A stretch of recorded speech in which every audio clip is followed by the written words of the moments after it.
चमत्कारेश्वर मंदिर महादेव मंदिर प्रांगण में श्रीमद् भागवत कथा प्रांगण में आगमन सभी भक्तों को व्यासपीठ की ओर से दास गोविंद की जय श्री राधे, जय जय श्री राधे।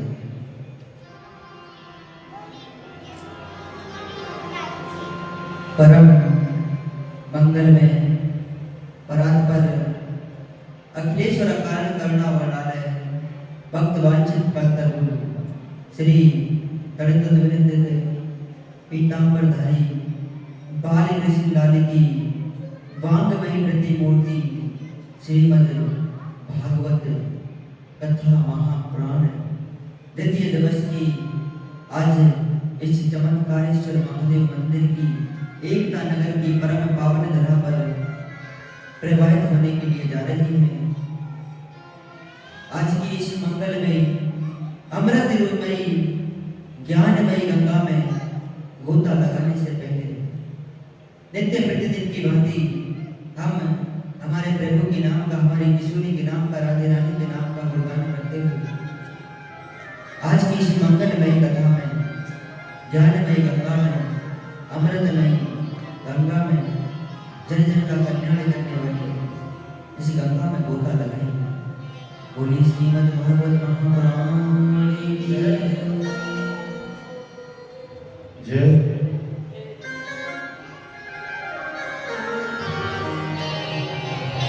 राधे।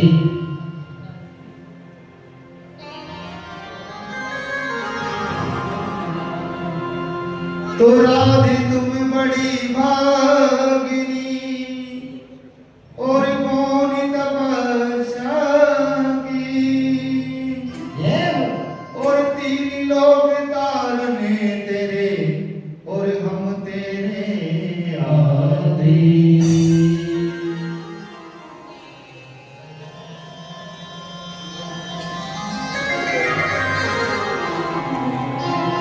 जय राधे।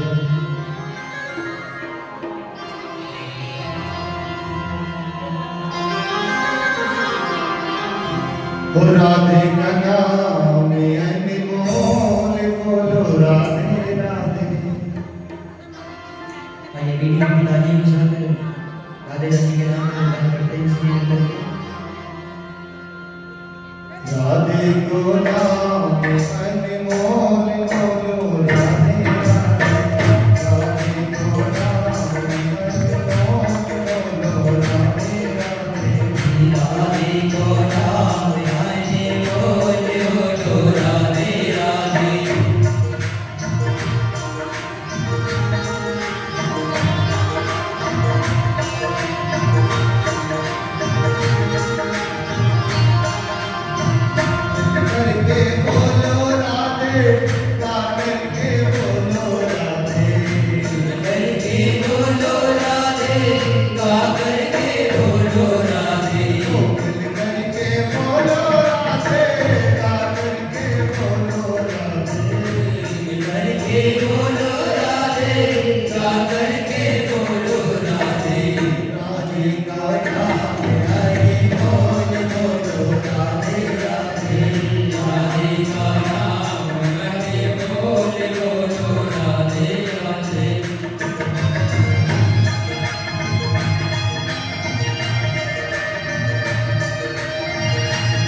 अब तो आप सभी भक्त अपने मन को वहीं ले चलिए जहां पर हमने कथा को विश्राम दिया था। बड़ी ही सुंदर कल श्रीमद् भागवत कथा का महत्व आप सभी ने श्रवण किया। श्री सूत जी महाराज सोनकादि ऋषियों को आज द्वितीय दिवस की कथा का पाठ करा रहे हैं। श्रवण कहने लगे श्री सूत जी महाराज यही सोनकादि ऋषि है। तो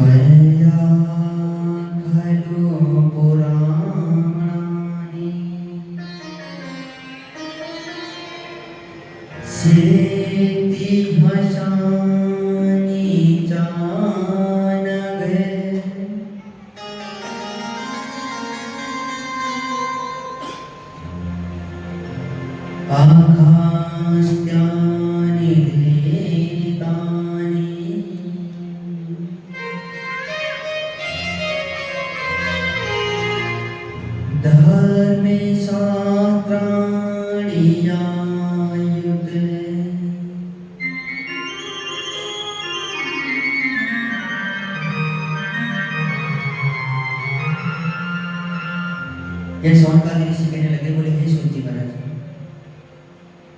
बोले राजा परीक्षित को श्री सुखदेव जी महाराज जी कथा का श्रवण पाठ करा रहे थे। देवता अमृत का कलश लेकर के आए, फिर भी अमृत के बदले में श्री सुखदेव जी महाराज ने उनको श्रीमद् भागवत कथा का श्रवण पाठ नहीं कराया। तो आप हमें बताइए यह श्री सुखदेव जी महाराज हैं कौन और उनका जन्म कैसे हुआ?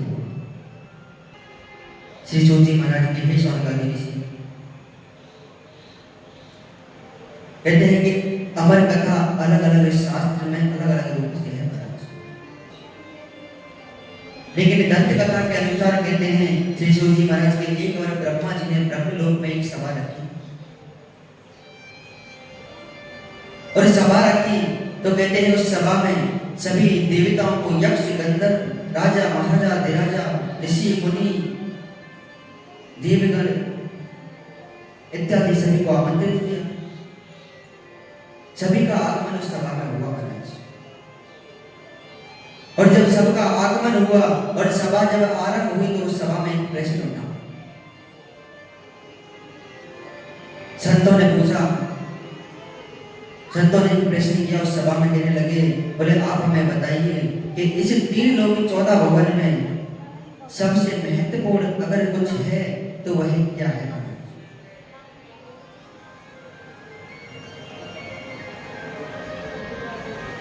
इस 3 लोक 14 भवन में सबसे महत्वपूर्ण क्या है?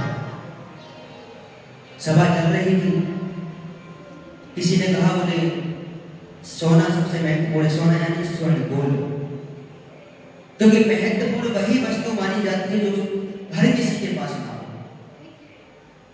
क्योंकि हर किसी के पास मिल जाए तो आम वस्तु महत्वपूर्ण थोड़ी रहती है। तो बोले महत्वपूर्ण क्या है? किसी ने कहा बोले सोना स्वर्ण सबसे महत्वपूर्ण है, किसी ने कहा चांदी, किसी ने कहा हीरा, किसी ने मोती। तो ऋषियों ने कहा बोले ये हो ना हो, बोले सोना सबके पास मिल जाता है, किसी के पास कम, किसी के पास ज्यादा, पर सबके पास मिलता है। बोले चांदी, बोले यह भी सबके पास मिलती है। नारद जी कहने लगे, बोले हो ना हो, बोले हीरा सबसे महत्वपूर्ण है। ऋषियों ने कहा बोले यह भी महत्वपूर्ण नहीं है। बोले क्यों नहीं? बोले यह भी किसी ना किसी के पास मिल जाता है।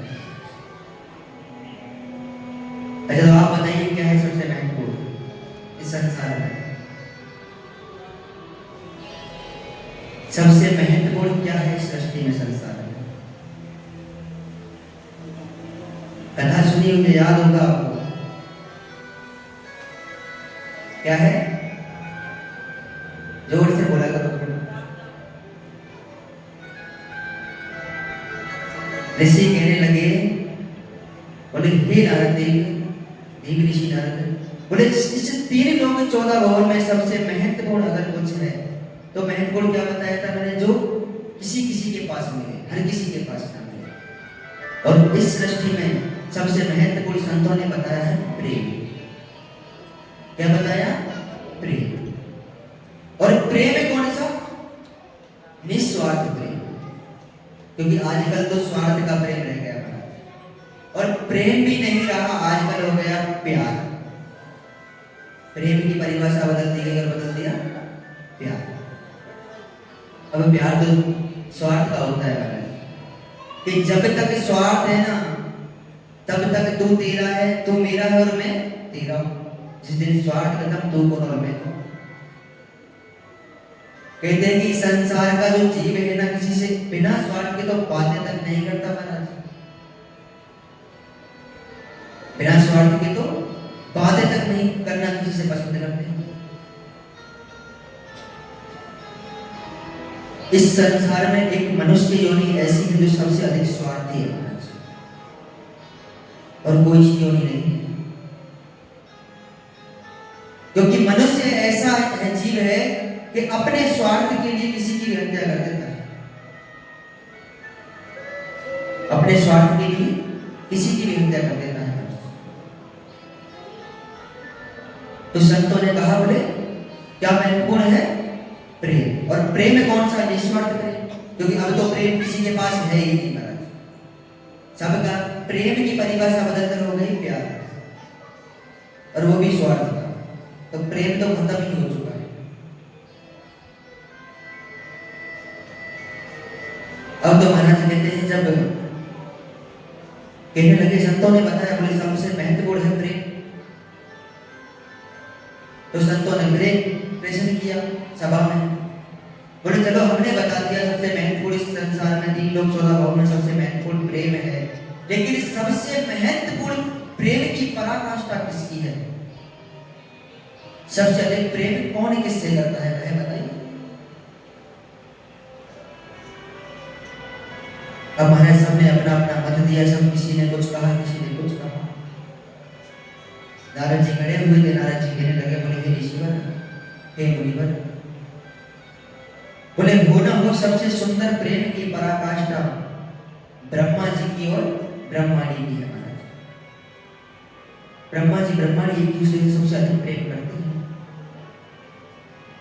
संतों ने कहा, बोले नहीं, सबसे सुंदर प्रेम की पराकाष्ठा ब्रह्मा ब्रह्माणी की नहीं, क्योंकि ब्रह्मा जी तो अपने कार्य में व्यस्त रहते हैं। ब्रह्मा जी का कार्य सृष्टि की रचना करने का, तो ब्रह्मा जी तो अपने कार्य में व्यस्त रहते हैं, सृष्टि की रचना करते हैं। ब्रह्माणी के लिए उनके पास समय ही नहीं है। नारद जी ने फिर कहा, बोले हे देवी, हो हे ऋषिवर, बोले हो ना हो सबसे सुंदर प्रेम की पराकाष्ठा भगवान विष्णु और माता लक्ष्मी की है।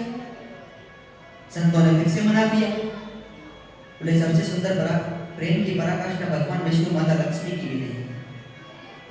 क्यों नहीं है?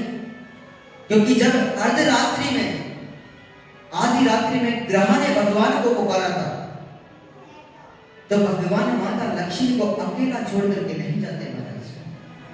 इतना ही अगर प्रेम होता तो लक्ष्मी जी को अकेला छोड़ करके नहीं जाते। जितने बड़े राजा महाराजा राजा यक्ष गंधर्व ऋषि मुनि बैठे हुए थे महाराज, सबने देवताओं ने ऋषियों से पूछा, बोले हे ऋषिवर, तो अब आप ही बता दीजिए सबसे सुंदर प्रेम की पराकाष्ठा किसकी? कहने लगे ऋषिवर, बोले इस 3 लोक 14 भवन में सबसे सुंदर प्रेम की पराकाष्ठा अगर यदि किसी की है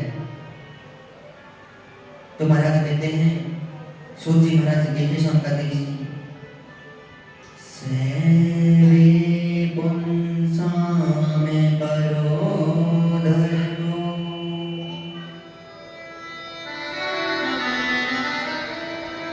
यदो भक्ति रदो जजे,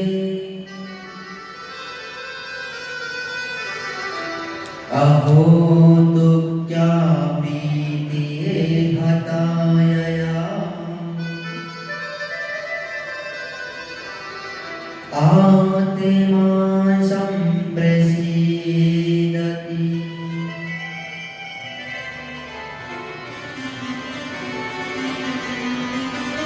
कहने लगे ऋषिवर, बोले इस 3 लोक 14 भवन में सबसे सुंदर प्रेम की पराकाष्ठा अगर किसी की है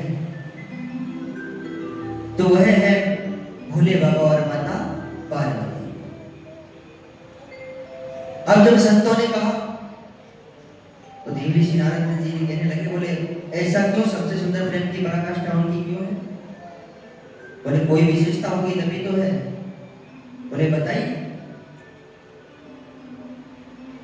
कहने लगे ऋषिवर, बोले एक तो उनके पास अपना महल नहीं है महाराज। कहाँ रहते हैं? पर्वत पर, कैलाश पर्वत पर। और जहां भोले बाबा रहते हैं वहीं साथ में माता पार्वती रहती है। और कभी भी अगर बाबा कहीं जाते हैं भोले बाबा तो अकेले नहीं जाते, पार्वती जी को साथ लेकर के जाते हैं। कहने लगे ऋषिवर, और सबसे सुंदर उनकी एक बात है कि उन दोनों में कभी झगड़ा नहीं होता। भोले बाबा माता पार्वती में कभी झगड़ा नहीं होता। अब नारद जी ने जब सुनी कि दोनों में कभी झगड़ा नहीं होता तो नारद जी तो बड़े विचित्र ब्राह्मण देव है महाराज, कि जहां कभी झगड़ा नहीं होता वहां पर झगड़ा करा देते हैं, और जहां सदैव झगड़े रहते हैं वहां झगड़ा शांत करा देते हैं। ऐसे विचित्र देव हैं नारद जी। अब नारद जी ने सुना, बोले हे ऋषिवर, उनमें कभी झगड़ा नहीं होता। बोले कभी नहीं होता। नारद जी ने कहा, बोले हे मुनिवर, अगर हमने उन दोनों के बीच में झगड़ा लगवा दिया तो? ऋषियों ने कहा, बोले हे देव ऋषि नारद, तो आप अपना प्रयास करके देख लीजिए। अब तो महाराज कहते हैं, श्री सूत महाराज कि नारद जी रोजाना कैलाश पर्वत पर जाने लगे। रोजाना कैलाश पर्वत पर जाने लगे, और जब जाते तो वहां जाकर देखते भोले बाबा माता पार्वती साथ में बैठे हुए, और देख करके दूर से वापस आ जाते। एक बार गए, दो बार गए, तीन बार गए, जब साथ में बैठा देखते वापस लौट कर आ जाते। अब तो जब एक बार जाकर के देखा उन्होंने तो पार्वती जी अकेली बैठी हुई थी। भोले बाबा अपने ध्यान में लीन थे, थोड़ा दूर थे। अब जाकर पहुंचे, जाकर पार्वती मैया को प्रणाम किया। बोले हे माता, हम आपको कोटि कोटि नमन करते हैं, प्रणाम करते हैं। कहने लगे, बोले करते हैं माता प्रणाम आपको। पार्वती जी कहने लगी, ईश्वर बड़ा है आपके तेज और प्रकाश। अब प्रणाम किया। मैया ने पूछा, पार्वती मैया ने, बोले हे देवी ऋषि नारद, आज आपका आगमन हमारे यहाँ, बोले कोई विशेष कारण है? कोई विशेष कारण है बताइए। नारद जी कहने लगे, बोले माँ, बोले हमको थोड़ा बाबा से काम था, भोले बाबा से, उनसे कुछ कार्य था। पार्वती जी कहने लगी, बोले आपको कार्य था तो आप हमें बता दीजिए, जैसे ही आपके बाबा आएंगे हम उनको बता दें। नारद जी कहने लगे, बोले भैया क्षमा कीजिए पर हम आपको नहीं बता सकते, हमको बाबा से काम था, पर्सनल काम था। पर्सनल माने व्यक्तिगत, पर्सनल माने व्यक्तिगत काम था। पार्वती जी कहने लगी, बोले नारद, बोले आपके बाबा और हमारे बीच आज तक कुछ पर्सनल नहीं रहा, कुछ व्यक्तिगत नहीं रहा। आपके बाबा सारी बातें हमें बता देते हैं, आप भी बता दीजिए, हम आपके बाबा को बता दें। अब नारद जी को तो झगड़ा करवाना था कैसे? अब तो महाराज कहते हैं, श्री शिव जी महाराज, नारद जी कहने लगे, बोले आपको सारी बातें बता देते हैं। पार्वती मैया बोली, बोले हाँ, हमारे स्वामी हमको सारी बातें बता देते हैं। कहने लगी कि गुरु द्वारा दिया हुआ मंत्र किसी को नहीं बताया जाता, लेकिन आपके बाबा ने तो सबसे पहले आकर वह मंत्र भी हमको बता दिया।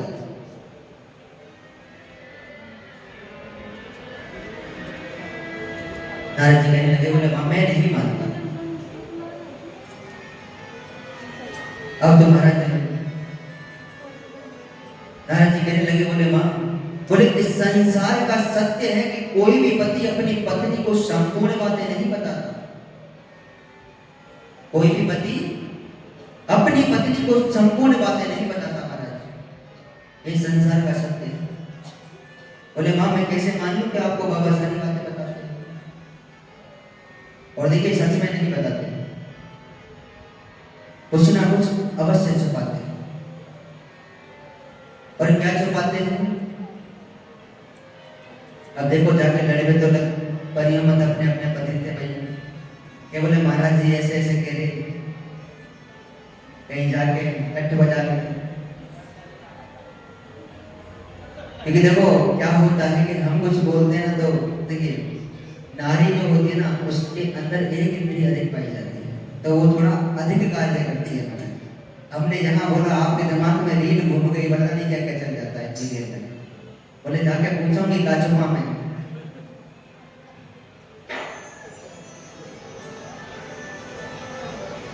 देखिए छुपाते हैं, पर क्या कि जिस बात से आपको दुख हो ना उस बात को छुपाते हैं, वह बात आपको कभी नहीं बताई।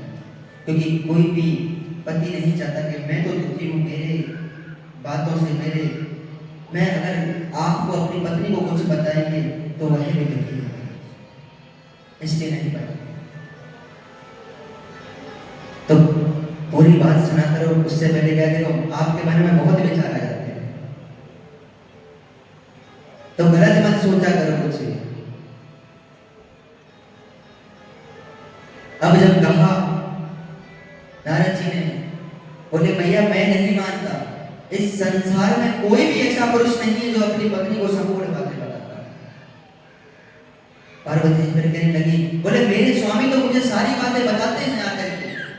नारद जी ने कह दिया, बोले भैया अच्छा ऐसी बात है तो आप हमें बताइए, क्या अब तक भोले बाबा ने आपको अमर कथा सुनाई है कभी? पार्वती जी कहने लगी, बोले हे देवी नारायण, बोले नित्य प्रतिदिन रोज नई नई कथाएं तो सुनाते हैं लेकिन अमर कथा नहीं सुनाई जाती। कहने लगे देखा भैया कहा था ना मैंने छुपाते हैं, आपसे अमर कथा को छुपा रखा है। अब तो महाराज कहते हैं कि नारद जी को तो अपना जरा सा कार्य करना था, झगड़ा लगवाना था। अब जैसे ही कहा तो कहने लगे नारद जी, बोले माँ आप मुझे क्षमा कीजिए, कभी आऊंगा बाबा मिलेंगे तो बाबा को बात बता दूंगा, मैं चलता हूँ, मैं अभी आपको नहीं बता सकता। अब कोई बात हो जब तो बताए नारद जी, उनको तो लड़ाई करवानी थी, झगड़ा करवाना था, सो करवा दिया। इधर नारद जी चल दिए और जाते जाते रास्ते में भोले बाबा बैठे हुए थे, तो जाते हुए भोले बाबा से कहने लगे, बोले बाबा आज आपको कनक मैया ने थोड़ा जल्दी याद करो, थोड़े आप जल्दी चले जाना। भोले बाबा ने विचार किया, बोले आज देवी श्री नारद जी का आगमन हुआ है, कोई ना कोई बात अवश्य है महाराज। अब तो झट से इधर पार्वती मैया तो नाराज हो गई। अब जब नाराज हो गई तो भोले बाबा पहुंचे महाराज।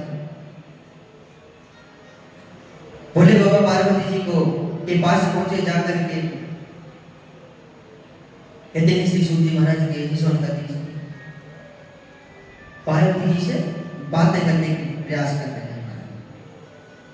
अब देखिए पति पत्नी में जब झगड़ा होता है ना, सबसे पहले बातें बंद होती है। ओमे के नाम हुए अनुभव होगा सब ने, झगड़ा तो रहते होंगे थोड़े बहुत, ये नाम हुए अरे बोले करो बच्चू, नाम हुए झगड़ा।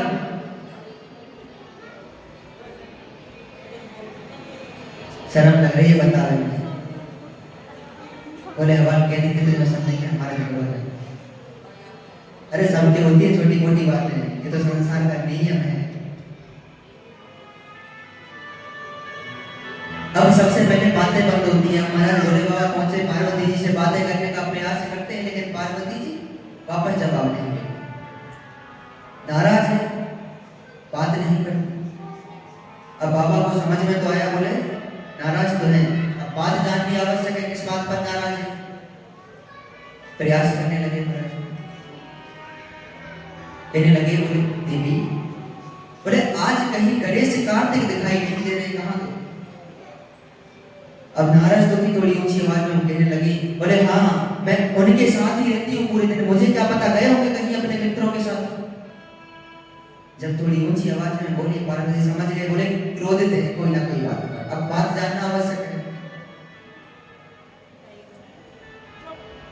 अब बात जानने का प्रयास कर रहे हैं महाराज, क्योंकि देखिए कहते हैं कि जब पति पत्नी में झगड़ा होता है ना तो सीधे तो बातें तो करेंगे लेकिन सीधे नहीं करेंगे, एक दूसरे से नहीं करेंगे सीधे, बातें तो सारी होंगी।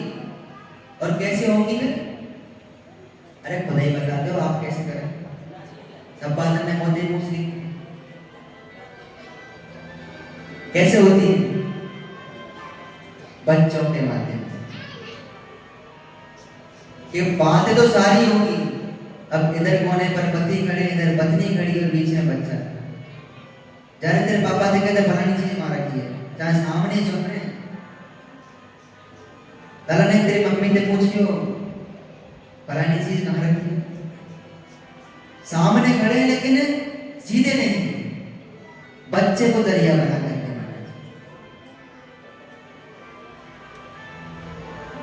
क्योंकि सीधे बात करने के तो फिर झगड़ा गई, फिर झगड़ा थोड़ी रह जाएगा। देखिए कहते हैं कि जहां प्रेम होता है ना वहां झगड़ा भी होता है, ये भी आवश्यक है। क्योंकि हमको प्रेम का भी तब पता चलता है जब हमारे बीच झगड़ा होता है, तब तक पता नहीं चलता। अब तो महाराज भोले बाबा बातें करने का प्रयास कर रहे हैं, कहने लगे बोले देवी, बोले आज क्या हुआ, आज हमको भांग नहीं मिली, सुबह से पीने के लिए भांग नहीं। तो कहते हैं महाराज थोड़ी नाराज थी पार्वती जी, तो कहने लगी बोले हाँ यहाँ के काले बहन के आई हूँ मैं यहाँ घर में, बड़े बेटा को खीर बनाऊं, छोटे को लड्डू बनाऊं, तुम्हारे काले पूरी दिन भांग बोलो। बोले यही को यहाँ के लाए हैं, और जब क्रोध आता है तो कह ही देती है माता। जब पति पत्नी में झगड़ा हो जाता है तो पति को ने बात की कहते बोलते क्या काम है करता है मेरी देवी, बोले हाँ यही को ब्याह के आई हूँ मैं, इन सब काम न करिए कोई। देखिए कहते हैं एक समय होता है, एक समय के बाद तो समझ में आ जाती है, लेकिन जब नव विवाह होता है, नया नया जब कोई को ब्याह हो ही नया हो तब जाता हूँ ये सब बात। जब बच्चे हो जाते हैं, थोड़े बड़े हो जाते हैं, तब तो बोले समझ में आ जाती है, बोले यही जीवन काटना है क्या है।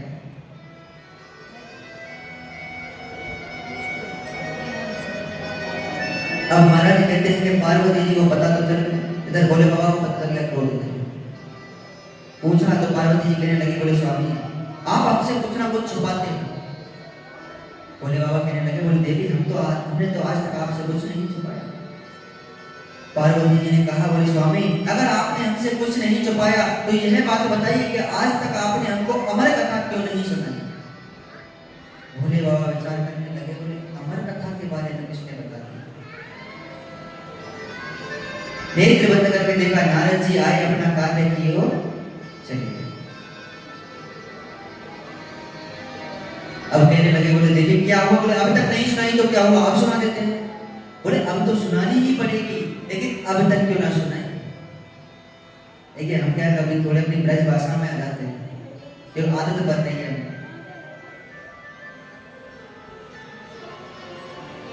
अब तो महाराज कहते हैं पार्वती जी को लेकर के एक कैलाश की सबसे ऊंची शिखर पर गए, सुंदर आसन लगाया, आसन लगा करके स्वयं व्यास मंच पर आसीन हुए, पार्वती जी को आसन दिया और 3 तालियां बजाई। 3 तालियां बजाई और जैसे ही 3 तालियां बजाई वहां पर जितने भी जीव जंतु पशु पक्षी थे सब चले गए, कोई नहीं। त्रिशूल को आदेश दिया बोले जाओ जाकर चारों तरफ देखकर क्या हो कोई यहाँ है तो नहीं। त्रिशूल चारों तरफ परिक्रमा करके आया, कोई नहीं देखा। तो जिस वृक्ष के नीचे बैठकर की कथा सुना रहे थे उस पर एक अंडा रखा हुआ था, एक सुख का अंडा, पक्षी का, एक तोते का। उसकी जो मां थी पक्षी उसको वेल्लित यानी फूटा हुआ समझकर छोड़ करके चली गई। अब उसी वृक्ष के नीचे भोले बाबा बैठे हुए, पार्वती जी को आसन दिया, कहने लगे बोले देवी पार्वती, बोले हम कथा तो सुनाएंगे लेकिन हम जब कथा सुनाते हैं तो हम अपने नेत्रों को बंद कर लेते हैं। तो हम तो हमारे नेत्रों को बंद कर लेंगे तो हमको पता कैसे चलेगा कि आप कथा सुन रहे हो या नहीं सुन रहे। कहने लगे बाबा बोले एक कार्य करना, जब तक हम कथा कहेंगे तब तक आप ओम ओम ओम नाम का उच्चारण करना। अब तो महाराज कहते हैं भोले बाबा ने अपने नेत्रों को बंद कर लिया और कथा सुनाने लगे। अब जब कथा सुनाने लगे महाराज तो पहला दिन व्यतीत हुआ, जब पार्वती जी ओम नाम का उच्चारण कर रही है। दूसरा दिन व्यतीत हुआ, ओम नाम का उच्चारण चल रहा है। तीसरा दिन जब व्यतीत हुआ तो पार्वती जी को नींद आ गई, क्योंकि कहते हैं जब भी हम कहीं भी भजन सत्संग कथा कीर्तन में जाते हैं तो निद्रा अवश्य आती है, नींद आती है परीक्षा लेने के लिए महाराज। अब पार्वती जी को तो नींद आ गई, लेकिन भोले बाबा कथा कहे जा रहे हैं। चतुर्थ दिवस की कथा हुई, पंचम दिवस की हुई, छठवें दिवस की हुई, सप्तम दिवस की जब कथा को विश्राम हुआ, भोले बाबा ने नेत्रों को खोलकर देखा, पार्वती जी को तो नींद आ गई। अब पार्वती जी को जब नींद आ गई तो पार्वती जी को उठाए, बोले देवी। पार्वती कहने लगी, बोले स्वामी आप हमें क्षमा कर दीजिए, आप जब कथा सुना रहे थे तो हमको नींद आ गई, आप पुनः हमें दोबारा से कथा सुना दीजिए। भोले बाबा कहने लगे, बोले देवी आपको नींद आ गई समझ में आता है, लेकिन आपको अगर नींद आ गई तो यह ओम नाम का उच्चारण कौन कर रहा? चारों तरफ दृष्टि डाली तो जो सुख का पक्षी जिस अंडे को विकलित फूटा हुआ समझकर छोड़कर गई थी, उसमें से कहते हैं एक बच्चा, एक बालक बाहर आ गया सुख का। और कहते हैं तोते का जो बालक होता है ना, उसके कानों में अगर कोई शब्द पड़ जाए तो वह वही शब्द बोलने लग जाता है। तो सबसे पहला शब्द पड़ा ओम, तो वह सुख का बालक ओम ओम ओम नाम का उच्चारण करने लगा। अब कथा चल रही थी तो ओम नाम का उच्चारण कर रहा था सुख का बालक। भोले बाबा को जैसे क्रोध आ गया महाराज। पुलिस भगवान जय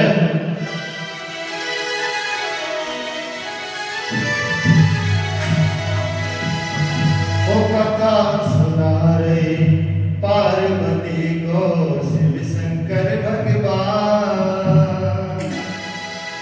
वो सुनते सुनते अमर कथा को बंद हो गए कान, उमा को पड़ गयो सोता, ओ किरा भर रयो तोता। उमा को पड़ गयो सोता, ओ किरा भर रयो तोता।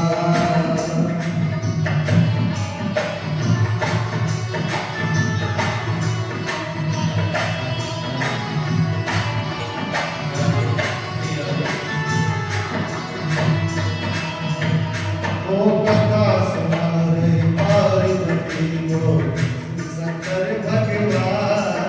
ओ कथा सुना रे पार्वती को शिव शंकर भगवान।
पृथ्वी सुन शिव शंकर गौरा को लगे मनाने। सुन लो चित लगाई शिव लागे कथा सुनाए। ओ सुन लो चित लगाए शिव लगे कथा को सुनाने। ओ करवायो संकल्प मापे, करवायो संकल्प उमा पे, करवायो संकल्प मापे, बैठिया सदमा उजल को हर लोटा पूरा मेरा लोटा। उमा को बढ़ कर सोता, तो मेरा मेरा लोटा।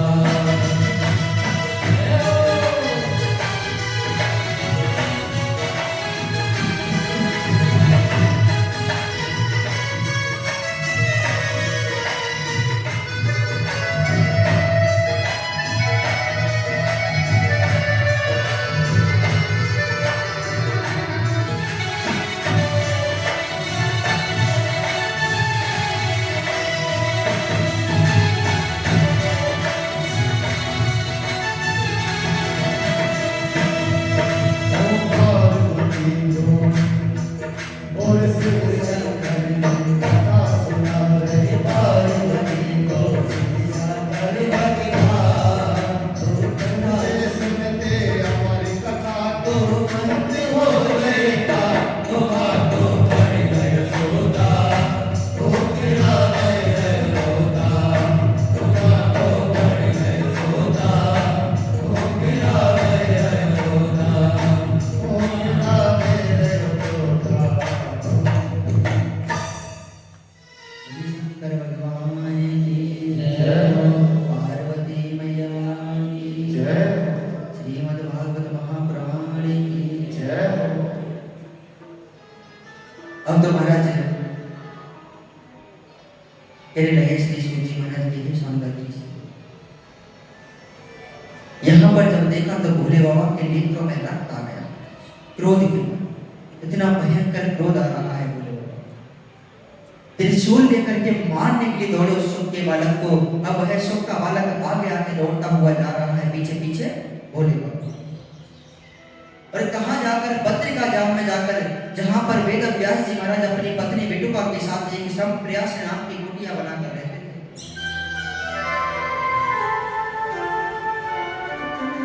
अब वेद व्यास जी की पत्नी बेटुका स्नान करके आई और अपने केशों को सुखा रही थी महाराज।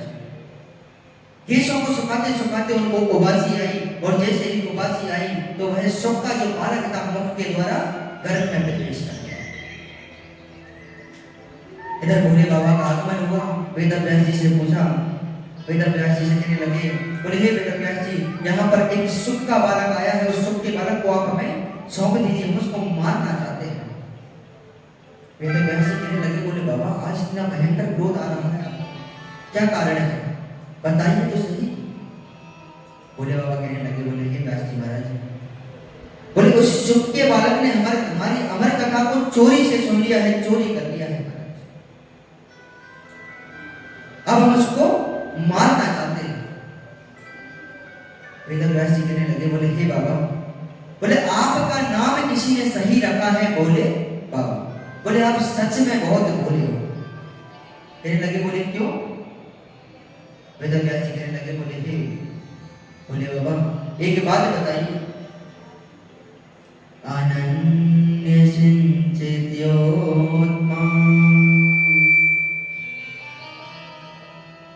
ये जना पाद्युपासते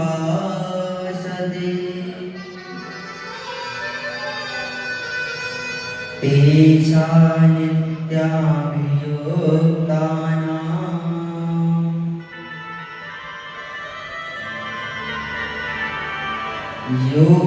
योगक्षेमे वहामहम्।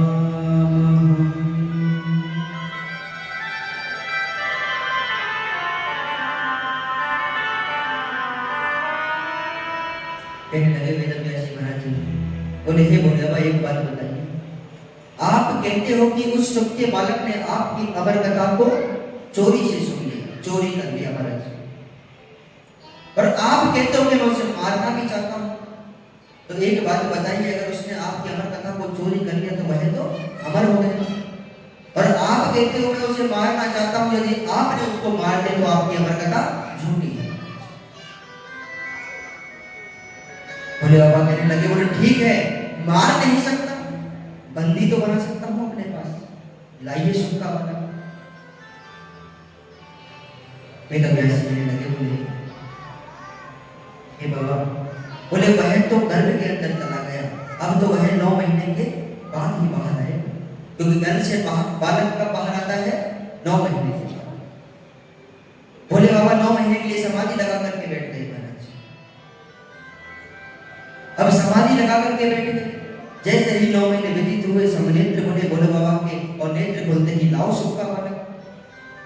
वेद व्यास जी कहने लगे, बोले हे बाबा, बोले बाहर आना तो दूर की बात है, अभी तक तो उस बालक का आकार तक नहीं बढ़ा, जैसा गर्भ के अंदर गया था वैसे की वैसा है महाराज। भोले बाबा तो अपने कैलाश वापस लौट गए। इधर कहते हैं 1 वर्ष व्यतीत हुआ, 2 वर्ष हुए, 3 वर्ष हुए महाराज। धीरे धीरे 15 वर्ष बीत गए, और 15.5 वर्ष जब व्यतीत हुए महाराज, तो बिट्टूबा कहने लगे, बोले हे स्वामी, हमारे गर्भ के अंदर जो बालक है वह कोई साधारण बालक नहीं है, इसने हमारे गर्भ को मंत्र बना रखा है, अंदर से वेद मंत्रों का उच्चारण होता है, ध्वनि आती है महाराज। अब तो महाराज कहते हैं, श्री सोम जी महाराज की है सोमवार जब 15.5 वर्ष व्यतीत हो गए, तो वेद व्यास जी कहने लगे, बोले हे पुत्र, अब आप बाहर आ जाइए, आपकी मां को बहुत तकलीफ होती है, आपकी मां को बहुत तकलीफ। तब वह शुक्का बालक कहने लगा, बोले हे व्यास जी महाराज, वेद व्यास जी, बोले मैं बाहर तो आऊंगा, लेकिन एक शर्त पर, पहले आप भगवान विष्णु से कहिए अपनी माया को रोके, क्योंकि जब तक माया नहीं रोकेगी मैं तब तक बाहर नहीं। 16 वर्ष बीत गए। 16 वर्ष जब हुए महाराज, तो स्वयं साक्षात भगवान विष्णु को आना पड़ा। बोलिए विष्णु भगवान की। और एक क्षण के लिए अपनी माया को रोका भगवान ने। जैसे ही एक क्षण के लिए माया को रोका, तो श्री सुखदेव जी मुनि महाराज का जन्म हुआ, गर्भ से बाहर आ गए। बोलिए श्री सुखदेव मुनि महाराज की। अब जैसे ही बाहर आए, तो कहते हैं माया रुकी हुई थी उस समय, और माया का पर्दा उनके ऊपर नहीं पड़ा। अब बाहर आते ही वन की ओर चल दिए महाराज, वन की ओर जा रहे हैं। श्री सुखदेव जी महाराज पीछे पीछे उनके पिता वेद व्यास जी जा रहे हैं, पुकार रहे हैं, पुत्र रुक जाओ, पुत्र रुको, पुत्र रुको। लेकिन उनके लिए कौन पिता कौन पुत्र महाराज? कहते हैं जो इस माया के जंजाल में नहीं पड़ा, उसके लिए कोई रिश्ता नाता नहीं। जा रहे हैं महाराज, और जाकर के वन में तप करने लगे। जितने भी कहते हैं वृक्ष थे, लता पताएं थी, सब वेद व्यास जी को समझाने लगी। बोले हे व्यास जी महाराज, अब आपका पुत्र कोई साधारण पुत्र नहीं है, यह वापस लौट करके नहीं आने वाला। तो वेद व्यास जी महाराज तो वापस लौट करके आ गए। बोली वेद व्यास जी महाराज जय। अब तो महाराज कहते हैं, यहाँ पर सोमवार ऋषि कहने लगे, बोले हे सूत जी महाराज, आप हमें भगवान के अवतारों की कथा बताइए कि भगवान के अवतार कितने हुए, किस प्रकार से भगवान अवतार लेते हैं, क्यों भगवान अवतार लेते हैं। कहने लगे सूत जी महाराज कि भगवान कभी जन्म नहीं लेते, भगवान तो प्रकट होते हैं, अवतार लेते हैं महाराज। और कब लेते हैं? कहने लगे जपे जपे होए धर्म की हानि,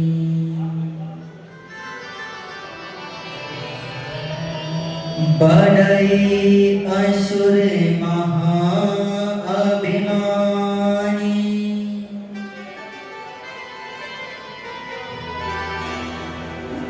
तब तब धरी प्रभु विविध शरीरा,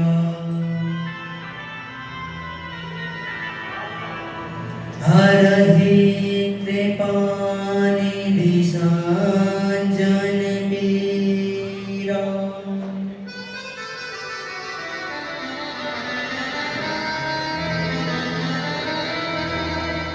कि जब जब हुए धर्म की हानि, जब जब इस पृथ्वी पर धर्म की हानि होने लगती है, धर्म समाप्त होने लगता है। बड़े असुर महाभिमानी, और तब तब इस पृथ्वी पर असुर राक्षस बढ़ने लगते हैं महाराज। तब तब धनी प्रभु विविध शरीर, तब तब मेरे प्रभु मेरे भगवान अलग अलग रूप में, कहते हैं अलग अलग शरीर में अवतार, रूप में अवतार लेते हैं महाराज, और हृदय कृपा निधि सज्जन पीड़ा, और आकर के अपने भक्तों की पीड़ा को हरते हैं। शिशु जी महाराज कहने लगे, विष्णु का ऋषि बोले भगवान के एक नहीं दो नहीं पूरे 23 अवतार 24 अवतार हो गए, 23 हो चुके हैं, एक होना बाकी है। कहने लगे इस सबसे पहला अवतार जो हुआ भगवान का होगा सनक आदि ऋषियों के रूप में, जो ब्रह्मा जी के 4 मानस पुत्र थे, सनक सनंदन सनातन और शरद कुमार। दूसरा भगवान का अवतार हुआ वारा भगवान के रूप में, शुक्र भगवान के रूप में। तीसरा हुआ संत नारद जी के रूप में। चौथा अवतार हुआ नर और नारायण के रूप में। पांचवा अवतार हुआ भगवान कपिल देव जी के रूप में, और छठवा अवतार हुआ दत्तात्रेय भगवान के रूप में। सातवां अवतार यज्ञ भगवान के रूप में। आठवां अवतार ऋषभ देव जी के रूप में, और नौवां अवतार हुआ पृथ्वी भगवान के रूप में, जिनके नाम पर इस धरती का नाम पड़ा पृथ्वी। 10वां अवतार मत्स्य अवतार एक मछली के रूप में अवतार लिया। 11वां अवतार कच्छप अवतार एक कछुए के रूप में अवतार धारण किया महाराज। 12वां अवतार धन्वंतरी अवतार, जो आज हम औषधियां दवाइयां जो लेते हैं महाराज, जिनका ज्ञान जिन्होंने हमको कराया धन्वंतरी भगवान ने, उनके रूप में भगवान ने अवतार किया। 13वां अवतार मोहिनी भगवान, बहुत ही सुंदर एक मोहिनी रूप धारण किया। 14वां अवतार नरसिंह भगवान के रूप में लिया। 15वां अवतार वामन भगवान के रूप में, जिनके कल आप दर्शन करेंगे, कल वामन भगवान की झांकी के। और 16वां अवतार भगवान श्री परशुराम जी के रूप में। 17वां अवतार महर्षि वेदव्यास जी के रूप में, जिन्होंने कहते हैं श्रीमद् भागवत कथा की रचना की। 18वां अवतार हुआ हमारे मर्यादा पुरुषोत्तम भगवान श्री राम जी के रूप में। बोलिए श्री रामचंद्र भगवान की जय। 19वां अवतार बलराम जी के रूप में। 20वां अवतार हुआ कन्हैया जी के रूप में, कृष्ण भगवान के रूप में। बोलिए कृष्ण कन्हैया लाल की जय। 21वां अवतार हरि अवतार हुआ। 22वां हंस अवतार, और 23वां हुआ बुद्ध अवतार, भगवान बुद्ध के रूप में। अब 24वां अवतार होना बाकी है, जो कल की भगवान के रूप में होगा संबलपुर ग्राम में विष्णु यश ब्राह्मण के यहाँ पर। जब कलयुग अपने अंतिम चरण पर होगा ना, तब कल की भगवान का अवतार होगा, क्योंकि अभी तो पहला चरण आरंभ हुआ है। क्योंकि कलयुग की आयु है 4,32,000 वर्ष। कितनी? 4,32,000 वर्ष। और कलयुग को वरदान था कि 5,000 वर्ष तक अपना प्रभाव नहीं दिखाएगा। कलयुग 5,000 वर्ष तक अपना प्रभाव नहीं दिखाएगा, और अभी समय बीता है 5,135 या 140 के आसपास। तो 5,000 वर्ष तक तो वरदान था कि प्रभाव नहीं दिखाएगा, तो कितना समय रह गया? 135 से 140 वर्ष। अब सोचिए कि 135 से 140 वर्ष में ये हाल है इस पृथ्वी पर, तो आने वाले 4,27,000 वर्ष बाकी है, तब क्या होगा? अभी से ये हाल है, धर्म समाप्त होने की कगार पर, भक्ति खत्म होते हुए जा रही है महाराज, पाप बढ़ रहा है। कहते हैं कि जब कलयुग अपने अंतिम चरण पर होगा ना, तो 9 वर्ष की कन्या जो है ना दादी बन जाएगी। 9 वर्ष की कन्या। और कहते हैं जो संसार का जीव है, मनुष्य की लंबाई कितनी रह जाएगी? एक चने का वृक्ष आता है ना, उसके नीचे सो जाया करेगा, इतनी उसकी लंबाई है। जब कलयुग अपने अंतिम चरण पर होगा, कोई भी भगवान की पूजा नहीं होगी कहीं पर, तब अवतार होगा भगवान कल की भगवान का। बोलिए कल की भगवान की। अब तो महाराज कहते हैं, यहाँ पर सोनपत ऋषि कहने लगे, बोले सूत जी महाराज, बोले एक बात बताइए, यह जो श्रीमद् भागवत कथा यह आप तक कैसे पहुंची? आप हमें इसके बारे में बताइए। कहने लगे, बोले नारायण ने ब्रह्मा को ब्रह्मा जी ने नारद जी को, और नारद जी ने वेद व्यास जी को, और वेद व्यास जी ने मुझे अपना परम शिष्य समझ करके इस कथा का श्रवण पान कराया। सौनकादि ऋषियों ने कहने लगे, बोले हे सूत जी महाराज, बोले नारायण भगवान ने ब्रह्मा जी को सुनाई, ब्रह्मा जी ने नारद जी को सुनाई, यहाँ तक तो समझ में आता है, लेकिन ऐसा क्या हुआ कि यह कथा पृथ्वी तक आई, यह पृथ्वी तक कैसे आई, आप हमें बताइए। कहने लगे, बोले नारायण ने ब्रह्मा जी को सुनाई, ब्रह्मा जी ने नारद जी को, और कहते हैं कि एक बार वेद व्यास जी महाराज बड़े ही चिंतित थे, बड़े ही रोदन कर रहे थे महाराज, विलाप कर रहे थे, दुखी थे। तो भगवान को पता चला कि वेद व्यास जी महाराज बहुत दुखी है। नारद जी से कहा, बोले हे देवी नारद, आप जाइए और वेद व्यास जी के दुख का कारण जान करके आइए कि क्या कारण है महाराज।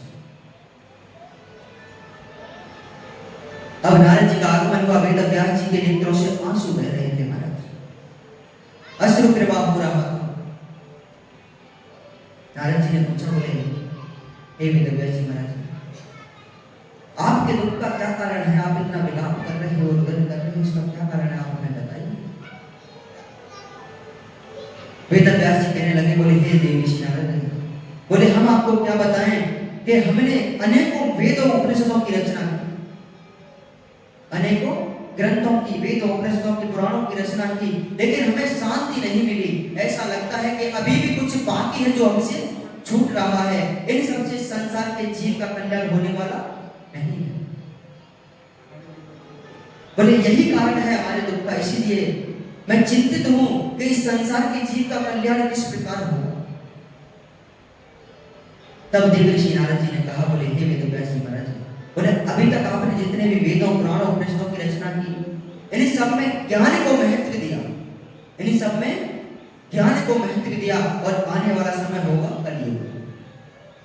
आने वाला समय कलयुग होगा, और कलयुग में ज्ञान सुनने वाले कम, ज्ञान देने वाले अधिक होंगे महाराज। बोले आप एक कार्य कीजिए। तब नारद जी ने वेद व्यास जी को एक चतुर्श्लोक की भागवत दी, 4 श्लोक की भागवत दी। सबसे पहले भागवत जी में 4 श्लोक थे मान। जब 34 श्लोक की भागवत कथा सुनाई तो कहते हैं, और नारद जी ने कह दिया, बोले हे वेद व्यास जी महाराज, आप इन 4 श्लोकों का खंडन कीजिए, और खंडन करके प्रत्येक श्लोक में भक्ति को महत्व दीजिए, भक्ति रस भरिए महाराज, क्योंकि ज्ञान सुनने वाले कम होंगे लेकिन भक्ति करने वाले बहुत होंगे। प्रत्येक श्लोक में भक्ति को महत्व दीजिए। अब उन कहते हैं 4 श्लोकों को खंडन किया तो उनसे 18,000 श्लोक बनाए, क्योंकि श्रीमद् भागवत कथा में 18,000 श्लोक है। 18,000 श्लोक बनाए महाराज, और प्रत्येक श्लोक में भक्ति को महत्व दिया। अब तो महाराज कहते हैं, श्री सूत जी महाराज, सबसे पहले जब खंडन किया तो वेद व्यास जी ने महाभारत का चरित्र, प्रथम दिवस के आज के दिन महाभारत सूक्ष्म रूप में आती है, विस्तार में आती है 7 दिन। तो महाभारत का जब चरित्र लिखा तो कहते हैं कि महाराज महाभारत पूर्ण हुई, कौरवों की हार हुई, पांडवों की जीत हुई, और सभी पांडव अपने अपने शिविर में रुके हुए थे, कोई भी अपने महल वापस नहीं गए, मसाले जली हुई थी। अब दुर्योधन जो थे वह अधमरी अवस्था में पड़े हुए थे, उनको मृत्यु नहीं आ रही थी। तो दुर्योधन के मित्र थे अश्वत्थामा। अश्वत्थामा उनके पास चल करके आए, आकर के कहने लगे, बोले हे मित्र, आपकी इतनी दुर्दशा हो गई लेकिन आपको मृत्यु नहीं आ रही, इसका क्या कारण है। दुर्योधन कहने लगे, मित्र अश्वत्थामा, मुझे वरदान है कि जब दुख और सुख का अनुभव मुझे एक साथ होगा तो मुझे मृत्यु आएगी, अन्यथा नहीं आएगी। अश्वत्थामा कहने लगे, मित्र तो हम आपके लिए कुछ कर सकते हैं, अगर हम कुछ कर सकते हैं तो बताइए, हम अवश्य करेंगे। अश्वत्थामा दुर्योधन ने कहा, बोले मित्र अश्वत्थामा, अगर आप में हमारे लिए कुछ करना ही चाहते हो तो एक कार्य कीजिए, 5 पांडवों के कटे हुए सर लाकर हमें दिखा दीजिए, हमें मृत्यु आ जाएगी। अब रात्रि का समय था महाराज, अश्वत्थामा गए हाथ में तलवार लेकर के, तो भगवान पांडवों को तो अपने साथ में ले गए, तो वहां पर जो अश्वत्थामा ने पांडवों के शिविर की जगह पांडवों के 5 पुत्रों के शिविर में घुस गए और पांडवों के 5 पुत्रों के सोते हुए के सर शीश धड़ से अलग कर दिए। एक थाल में रख करके कपड़े से ढक करके सजा करके ला रहे थे। अब जब सजा करके उस थाल को लेकर के आ रहे थे तो दुर्योधन ने देखा और बड़ी प्रसन्नता हुई। बोले मेरे जो शत्रु थे उनके शीश आ रहे हैं, कटे हुए सर आ रहे हैं। महाराज प्रसन्नता हुई। अब प्रसन्नता हुई तो उस थाल को जब पास लाया गया, उस थाल से कपड़ा हटाया तो वापस इतना दुख हुआ। कहने लगे अश्वत्थामा, बोले यह तुमने क्या किया? हमारी मृत्यु के बाद यही थे जो हमारा शहादत इत्यादि करने वाले थे, अब हमको मुक्ति कौन प्रदान कराएगा? सुख का अनुभव हुआ और बाद में दुख भी हुआ। एक साथ सुख और दुख का अनुभव हुआ। इसलिए दुर्योधन को मृत्यु आ गई। अब इधर कहते हैं यहां पर पांडवों को पता चला कि 5 पुत्रों की शीश धड़ से अलग कर दी। पूछा सैनिकों से कौन आया था? बोले रात्रि में अश्वत्थामा आए थे, हाथ में तलवार लेकर। जब से अश्वत्थामा को मारने के लिए दौड़े, द्रौपदी ने रोक लिया। महाराज देखिए एक मां का भाव कितना बड़ा होता है। द्रौपदी ने कहा, बोले आप अश्वत्थामा को मत मारिए, आप अश्वत्थामा को मत मारिए, क्योंकि मैं नहीं चाहती कि जिस पुत्र वियोग को मैं अनुभव कर रही हूं उसी पुत्र वियोग को कोई और अनुभव करे। ये एक मां का भाव है कि 5 पुत्रों की शीश धड़ से अलग कर दी। अश्वत्थामा ने उसके लिए भी मारने के लिए मना कर रही है। कहने लगी आप अश्वत्थामा को मत मारिए। जिस पुत्र वियोग को, दुख को, जिसको मैं अनुभव कर रही हूं, महसूस कर रही हूं, मैं नहीं चाहती कोई और उसको अनुभव करे। और एक आजकल की माताएं होती है, अगर बच्चे का कहीं झगड़ा हो जाता है ना, पिट कर आ जावे तो जो पिट के कहीं आओ, पीट के आता है, लट्ठी बजा के आता हो, 2-4 संग और चले जाए फिर कर। क्योंकि आज का समय देखिए कोई झुकना पसंद नहीं करता। कहते हैं कि सामने वालों शेर है तो हम सवा शेर हैं।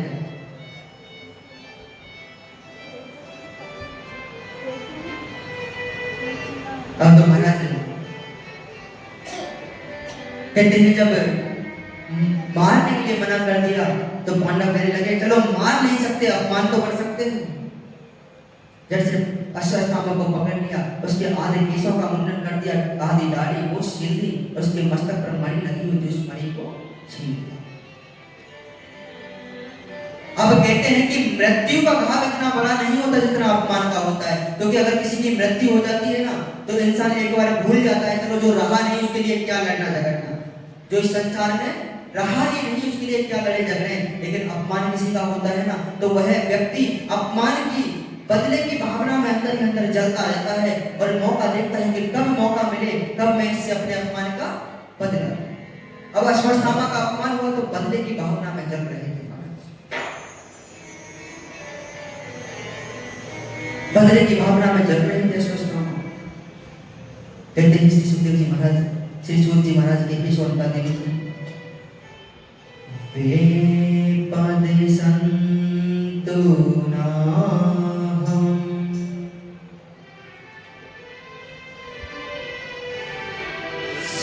शाश्वता त्रिता जगद गुरु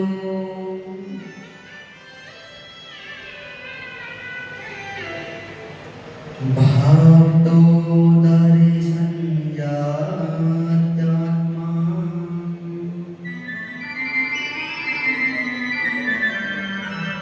याद पुनर्भाव दर्शनम्।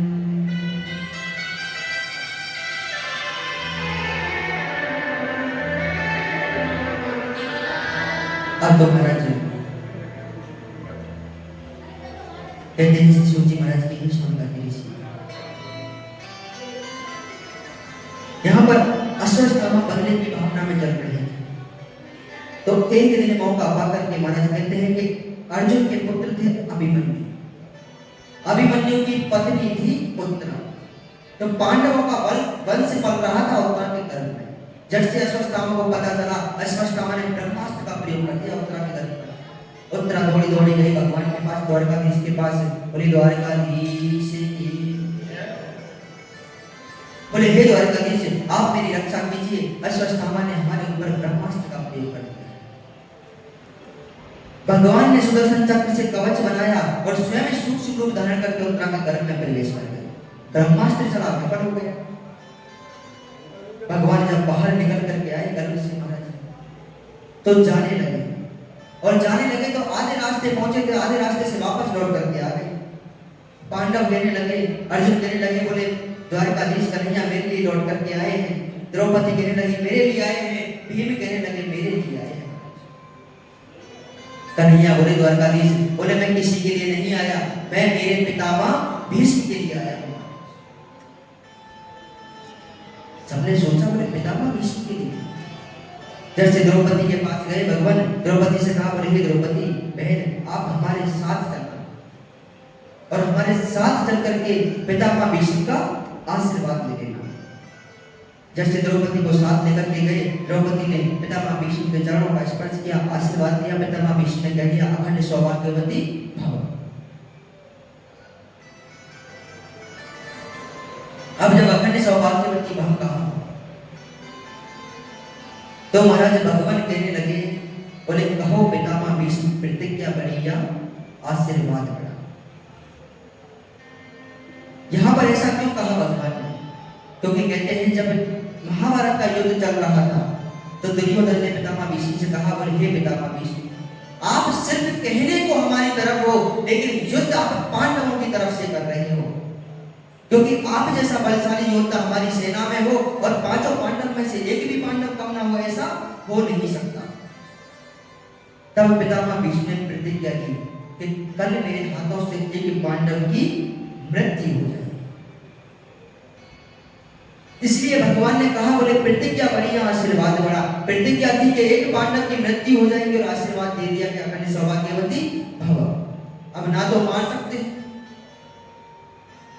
तब कहने लगे पितामह भीष्म, बोले हे भगवान हे द्वारकाधीश, बोले यह दुख मुझसे और नहीं सहन होता। आप अर्जुन से कहना कि श्रीखंडी को सामने रखते हुए मुझ पर बाणों का प्रहार करे। अब यह दुख मुझसे और नहीं झेला जाता। कहने लगे, बोले मेरी एक आखिरी इच्छा कि जब मेरी मृत्यु मेरे समीप हो, जब मेरा अंतिम समय मेरे समीप हो, तब आप मेरे सन्मुख खड़े हो। बस एक छोटी सी अभिलाषा है भगवान। तो महाराज श्रीखंडी को सामने रखकर बाणों का प्रहार किया। पितामह भीष्म की मृत्यु हुई। उनकी कहते हैं देह से एक ज्योत निकल करके भगवान में आकर के विलीन हो गई।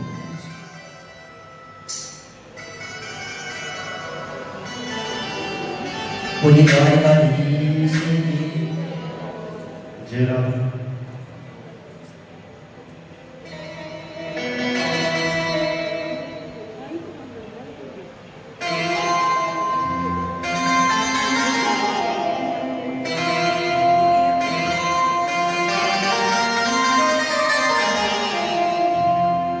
इतना तो करना स्वामी। अच्छा मान लीजिए आपके सामने अगर भगवान खड़े हो तो आप क्या मांगोगे? आइए सब भगवान से मिलकर के प्रार्थना करते हैं मीठी मीठी तालियों के साथ। ओ इतना तो करना स्वामी, जब प्राण तन से निकले,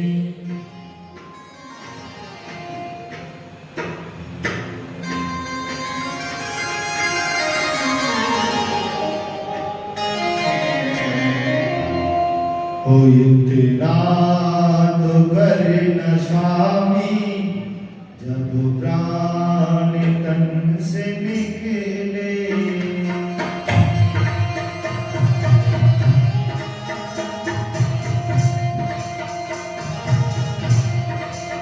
ओ गोविंद नाम लेकर, ओ गोविंद नाम लेकर, ओ जब प्राण तन से निकले। तेरा तो करना स्वामी, जब प्राण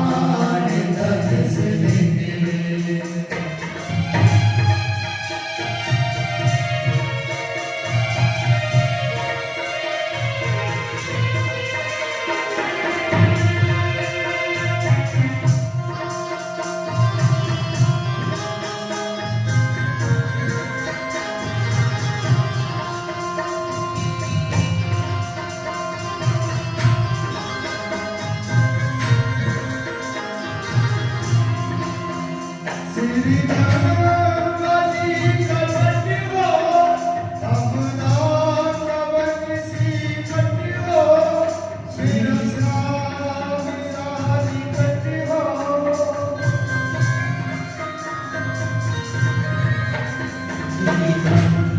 गाजी का तट हो यमुना का वंशी बट हो मेरा स्वामी राधे कटे हो तब प्राण तन से निकले तो करे न स्वामी जब प्राण तन से निकले गोविंद नाम लेकर तेरे प्राण तन से निकले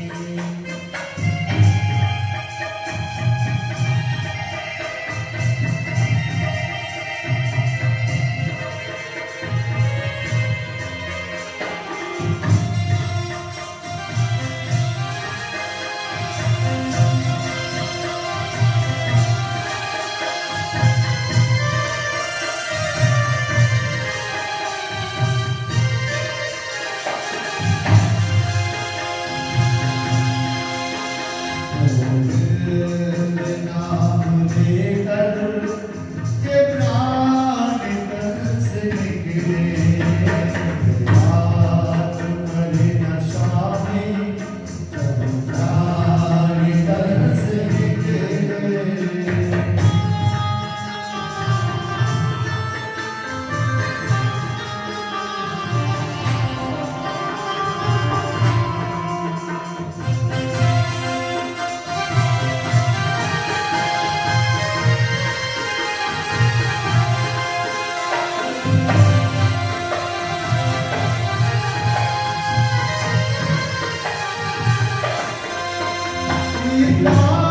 मरी कसी हो छवि मन में है बसी हो पिता मरी कसी हो छवि मन में है बसी हो होठों पे कुछ हंसी हो जब प्राण तन से निकले ओ मेरे भाग बड़े स्वामी जब प्राण तन से निकले गोविंद नाम लेकर तेरे प्राण तन से निकले भाग बड़े स्वामी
निकले भगवान करिना स्वामी भगवान तन से निकले दो वेद नाम लेकर फिर हमारे तन से निकले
और ये श्रीमद् भागवत महापुराण करेंगे।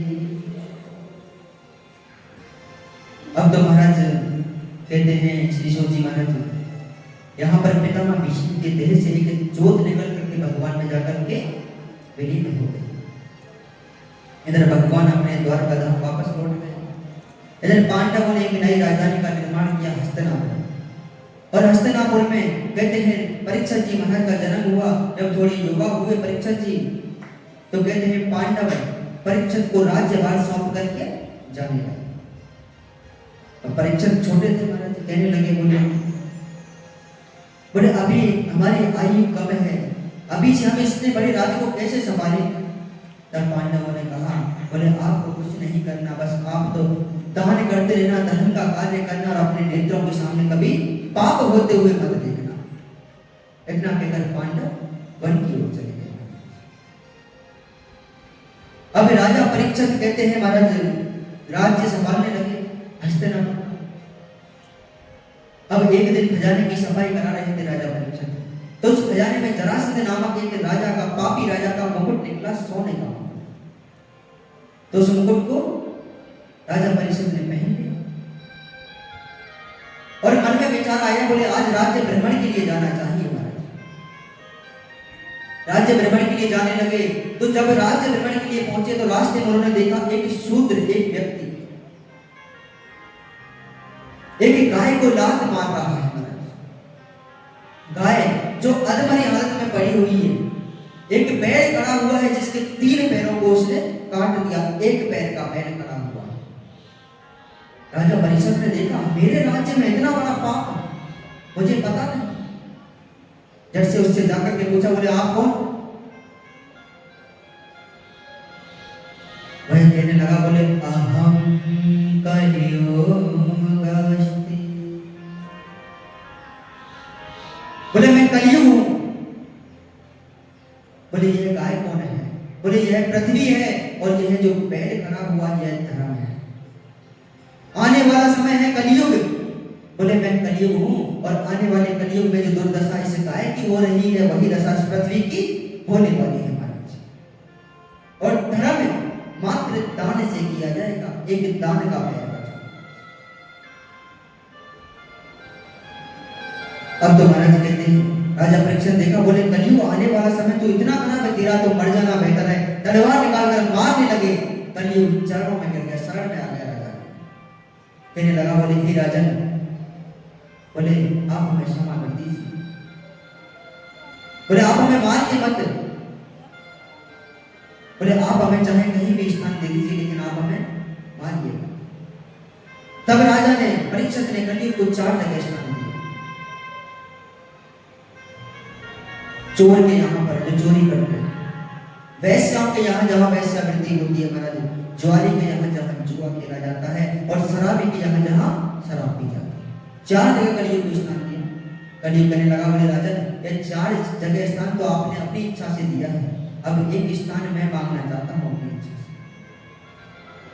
कलियुग कहने लगा, बोले कि राजन मुझे आप एक स्वर्ण में स्थान दीजिए, स्वर्ण यानी सोने में गोल्ड में। राजा ने कहा, बोले ठीक है जाओ, मैं आपको सोने में स्थान दूंगा। राजा भूल गए सोने का मुकुट पहना हुआ था। झट से कलियुग ने सूक्ष्म रूप धारण किया और राजा के मुकुट में विराजमान हो गया। अब कहते हैं इतने धर्मी राजा थे, पुण्य करने वाले थे राजा परीक्षित, लेकिन आज तक कभी हिंसक भाव उनके मन में नहीं आए। जैसे ही कलियुग विराजमान हुआ, राजा कहने लगा, आज हम शिकार खेलने के लिए जाएंगे। सैनिकों को साथ लेकर शिकार खेलने के लिए गए तो वन में रास्ता भटक गए। भटकते भटकते कहा समीक ऋषि की कुटिया पर जाकर पहुंचे। समीक ऋषि ध्यान में लीन थे। राजा को बहुत तेज प्यास लगी। राजा कहने लगे, बोले हे ऋषिवर आप हमें जलपान करा दीजिए। अब समीक ऋषि के नेत्र बंद थे, ध्यान में थे, भगवान का ध्यान कर रहे थे। जब से राजा को क्रोध आ गया कलियुग के प्रभाव के कारण, पास में एक सर्प पड़ा हुआ था, मरा हुआ सर्प, तक्षक सर्प, उसको बाण से उठा करके समीक ऋषि के गले में डाल दिया और वहां से चले गए। इस दृश्य को देखा श्रृंगी ऋषि के शिष्यों ने, श्रृंगी ऋषि समीक ऋषि के पुत्र, दौड़े दौड़े गए श्रृंगी ऋषि के पास, श्रृंगी ऋषि को बुला करके लाए। श्रृंगी ऋषि ने जब इस दृश्य को देखा, पिता के गले में मरा हुआ सर्प पड़ा हुआ है, अंजलि में जल लिया और जल लेकर के श्राप देते, बोले जाओ, जिस किसी ने मेरे पिता के गले में यह मरा हुआ सर्प डाला है, मैं श्राप देता हूँ, यह सर्प 7वें दिन जीवित हो। इधर श्री सुखदेव जी महाराज का आगमन हुआ समीक ऋषि के पास। समीक ऋषि ने सारा वृत्तांत बताया तो कहते हैं श्री सुखदेव जी महाराज राजा परीक्षित के पास गए और राजा परीक्षित को अपने साथ लेकर भद्र का धाम चले गए। भद्र का धाम में बड़ा ही सुंदर मंच बनाया। मंच बना करके राजा परीक्षित को आसन दिया, स्वयं पंचासीन हुए व्यास रूप में। अब तो महाराज कहते हैं कि श्री सुखदेव जी महाराज राजा परीक्षित को कथा सुनाने लगे। कौन सी कथा? श्रीमद् भागवत कथा सुनाने लगे महाराज। इधर कहते हैं श्री सुखदेव जी महाराज की, राजा परीक्षित आपको श्राप लगा है 7 दिन में मृत्यु हो, और 7 दिन में आपकी मृत्यु हो जाएगी। अब तो महाराज कथा सुना रहे हैं, एक आसन पर आसीन होकर विराजमान होकर के सबसे सर्वप्रथम राजा परीक्षित को नियम श्रवण पानी कराए कथा के। राजा परीक्षित ने और इधर कलियुग का आगमन हो गया महाराज। और कलियुग का जब आगमन हुआ तो श्री सुखदेव जी महाराज राजा परीक्षित कहने लगे कि हे परीक्षित, इस कलियुग के प्रभाव के कारण आपको श्राप लग चुका है, आपकी आयु मात्र 7 दिन की रह गई।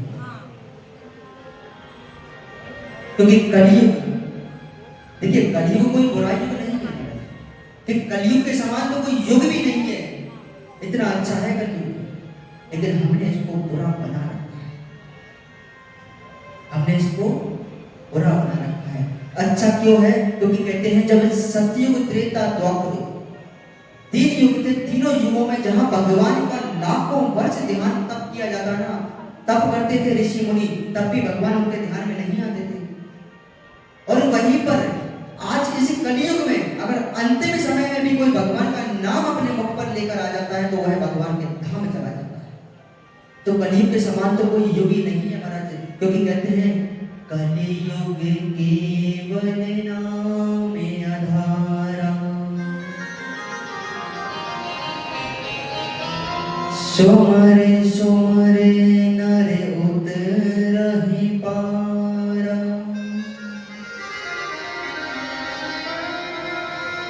बोले कलयुग केवल नाम आधारा, सुमरे सुमरे नर उतरहि पारा।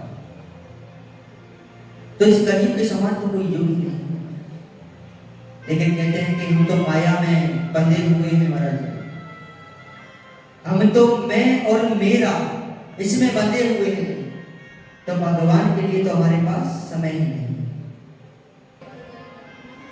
कहते हैं श्री सुखदेव जी महाराज की ही राजा परीक्षा। अब मैं आपको श्रीमद् भागवत कथा से वर्तमान कराने जा रहा हूं। देखिए अब तक कथा श्री सूत जी महाराज कह रहे थे, शौनक आदि सुन रहे थे, सनक आदि ऋषि कह रहे थे, और नारद ज्ञान भक्ति वैराग्य सुन रहे थे। अब कथा कहेंगे श्री सुखदेव जी महाराज, और कौन सुनेंगे? राजा परीक्षित।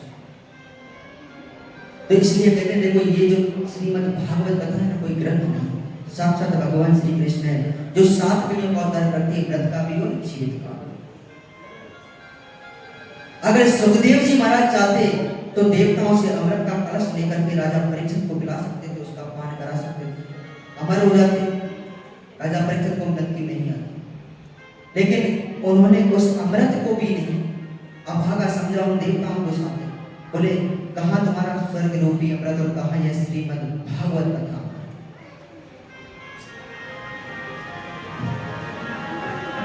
कहने लगे राजा परीक्षित बोले, हे श्री सुखदेव जी महाराज, आप हमें भगवान के 12 भगवान की कथा सुनाइए, 12 भगवान का अवतार किस प्रकार हुआ, कैसे हुआ। तो 12 भगवान की कथा सुनाने लगे।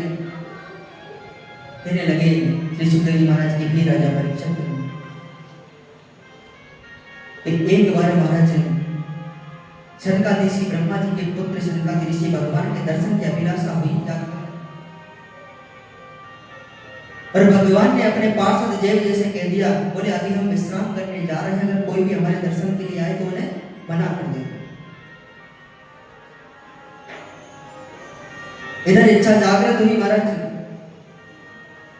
तो सनकादिक ऋषियों पहुंच गए भगवान के वैकुंठ धाम दर्शन के लिए, और जब पहुंचे तो जय विजय पार्षदों से अनुरोध किया, बोले हे पार्षद आप हमें भगवान के दर्शन करा दीजिए, हम अभिलाषा लेकर के आए हैं प्रभु के दर्शन।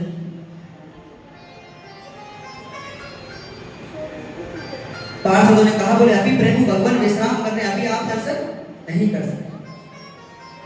तो सनकादिक ऋषि अंदर जाने लगे, तो पार्षदों ने धक्का दे दिया, वो नीचे गिर गए सनकादिक ऋषि। और जैसे ही सनकादिक ऋषि नीचे गिरे तो क्रोध आ गया, और क्रोध में आकर के सनकादिक ऋषियों ने श्राप दे दिया, बोले जाओ जय विजय हम तुमको श्राप देते, तुम जाकर 3 जन्म के लिए राक्षस हो जाओ।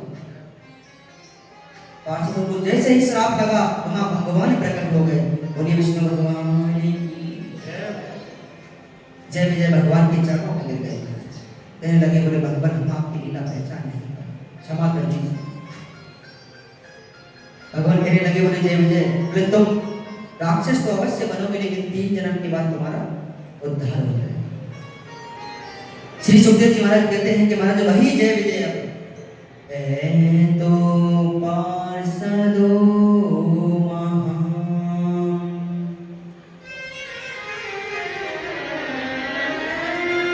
जयो विजय एव जय,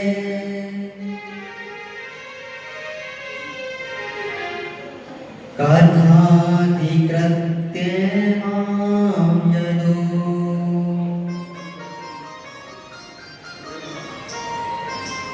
ब्रह्म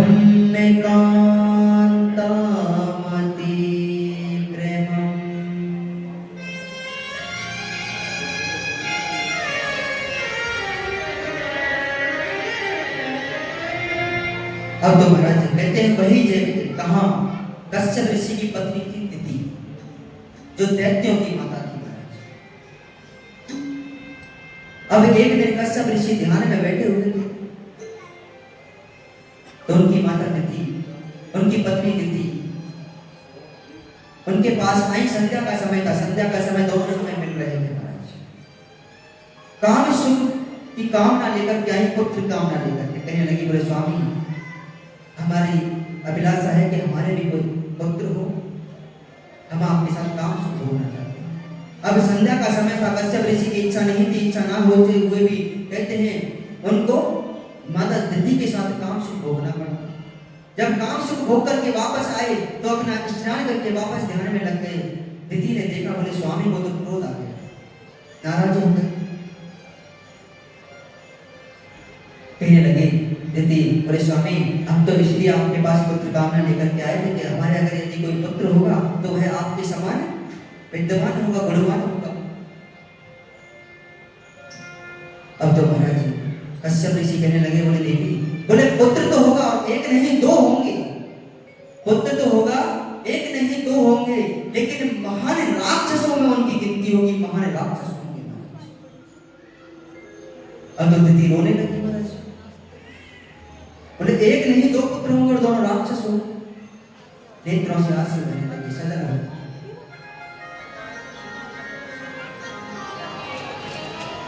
तब कश्यप ऋषि कहने लगे, बोले दिति देवी, बोले आपका जो समय था वह गलत था, क्योंकि कहते हैं संध्या का जो समय होता है उस समय कभी भी कोई गलत कार्य नहीं करना चाहिए। क्यों नहीं करना चाहिए? क्योंकि संध्या के समय भोले बाबा माता पार्वती पृथ्वी भ्रमण के लिए निकलते हैं और प्रत्येक घर के अंदर झांकते हुए जाते हैं, देखते हुए कि कहां क्या चल रहा है। और दूसरा, उस समय को कहा जाता है कौतूहली बेला, क्योंकि भगवान कन्हैया कृष्ण गाय चराकर जब वापस लौट कर आ रहे थे तो उनके चरणों से रज उड़ती थी, धूल उड़ती थी, इसलिए कहा जाता है कौतूहली बेला। उस समय शुभ कार्य होते हैं, अशुभ कार्य कोई नहीं, कोई भी गलत कार्य नहीं होता।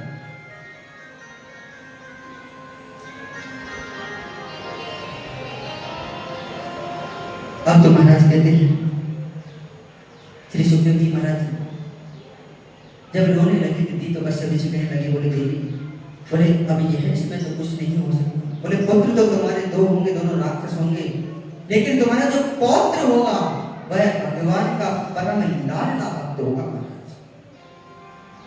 और वह भक्त कौन होगा? भक्त प्रहलाद। बोले प्रहलाद जी महाराज की। अब तो महाराज कहते हैं श्री सुखदेव जी महाराज के परीक्षा, यहाँ पर जो दिति थी दैत्यों की माता, उसने 100 वर्षों तक गर्भ धारण कर लिया, 100 वर्षों तक दोनों पुत्रों को बाहर नहीं आने दिया। 100 वर्षों तक गर्भ धारण कर लिया। 100 वर्षों बाद जब दो पुत्रों का जन्म हुआ तो महान राक्षस अस्त्र शस्त्र हाथ में लिए हुए जन्म हुआ और बाहर आते ही महाराज कहते हैं एक का नाम हुआ हिरणाक्ष और एक का नाम हुआ हिरण्यकश्यप। हिरणाक्ष जो थे महाराज कहते हैं हाथ में अस्त्र शस्त्र लेकर के आकाश मार्ग में उड़ता हुआ जा रहा था, सामने से देव ऋषि नारद जी आ रहे थे, रे नारायण नारायण बीड़ा वादन करते हुए। अब तो महाराज हिरणाक्ष कहने लगा, बोले हे ऋषिवर, हम आपके साथ युद्ध करना चाहते हैं, आप हमारे साथ युद्ध कीजिए। नारद जी कहने लगे, बोले हे हिरणाक्ष, बोले हम तो सीधे साधे ब्राह्मण देवता हैं, ये युद्ध करना हमारे बस की बात नहीं है। आपको अगर कोई भगवान का कोई कीर्तन कराना हो, संकीर्तन कराना हो तो हमसे कहिए, हम तो यही करते रहते हैं, क्योंकि नारायण जी के मुख पर एक ही नाम होता है, नारायण नारायण। हिरणाक्ष कहने लगे, बोले आपको हमारे साथ युद्ध करना। नारद जी कहने लगे, बोले क्षमा कीजिए ना, हम आपके साथ युद्ध नहीं कर सकते, अगर आपको युद्ध करना है तो आप एक कार्य कीजिए, समुद्र के अंदर जाकर के छुप जाइए और वहां पर पृथ्वी को आप अपने पास रखिए, स्वयं भगवान अवतार लेकर के आएंगे पृथ्वी को समुद्र तल से ऊपर लाने के लिए, तो आप उनके साथ